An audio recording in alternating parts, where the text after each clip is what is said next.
ابو جال کو لے لیں، دماغ میں شک تھا، حالانکہ حضور میں کوئی شک نہیں۔ ایک دن آگے کہنے لگا کہ بتائیے میری مٹھی میں کیا ہے؟ تو نبی پاک صلی اللہ تعالی علیہ وسلم نے فرمایا اگر میں نے بتا دیا، کہنے لگا اگر آپ نے بتا دیا تو میں کلمہ پڑھ لوں گا۔ حضور نے فرمایا میں نے بتا دینا ہے پر تو نے کوئی نہیں پڑھنا، میں بتا دینا ہے۔ کہ بتائیے؟ تو حضور نے فرمایا چل سودا کر لیتے ہیں، اگر جو تیری مٹھی میں ہے وہی بتا دے پھر تیرا کیا خیال ہے؟ تو نبی پاک صلی اللہ تعالی علیہ وسلم نے کہا کیا بھئی ابو جہل کی مٹھی میں؟ تو اس کی مٹھی میں کنکر تھے، کنکروں نے کلمہ پڑھنا شروع کر دیا۔ جب کنکروں نے کلمہ پڑھا، پتھر تھے وہ، انہوں نے کلمہ پڑھا، ابو جہل نے وہ کنکر زمین پہ پھینکے، کہنے لگا اوہو تیرا جادو تو پتھروں پہاڑوں پہ بھی چلتا ہے۔ اب جملہ کہنے لگا ہوں سمجھ لینا، ابو جہل گوشت کا آدمی تھا، کنکر پتھر تھے، پتھر کلمہ پڑھ گئے۔ گوشت پوشت کا آدمی تھا پر کلمہ، کیونکہ یہاں کیا تھا؟ شک، اس نے آگے نہیں بڑھنے دی۔ گوشت پوشت کا شخص ہو کے پتھروں سے آگے نکل گیا، نبی پاک صلی اللہ علیہ وسلم کی خدمت میں آیا۔ بلکہ وہ جو یہودی والی روایت ہے اس کے پس منظر میں بھی بعض محدثین نے لکھا ہے، اس کو بھی اسی نے بھیجا، کہنے لگا جاؤ نبی پاک سے جا کے کہو اگر وہ درخت آپ کا کلمہ پڑھے تو میں بھی پڑھ لوں گا۔ درخت، اب درخت ہوتے تو جاندار ہیں پر کلمے تو کوئی نہیں نہ پڑھتے۔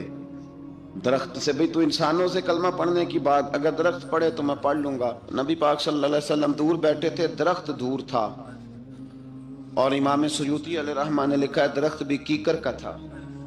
نبی پاک صلی اللہ علیہ وسلم نے فرمایا اس یہودی سے کہ تو جا کے درخت کو کہہ کہ تجھے نبی پاک بلاتے ہیں۔ فرمایا میں گیا تو پھر تم نے کہنا جادو کر کے بلایا ہے۔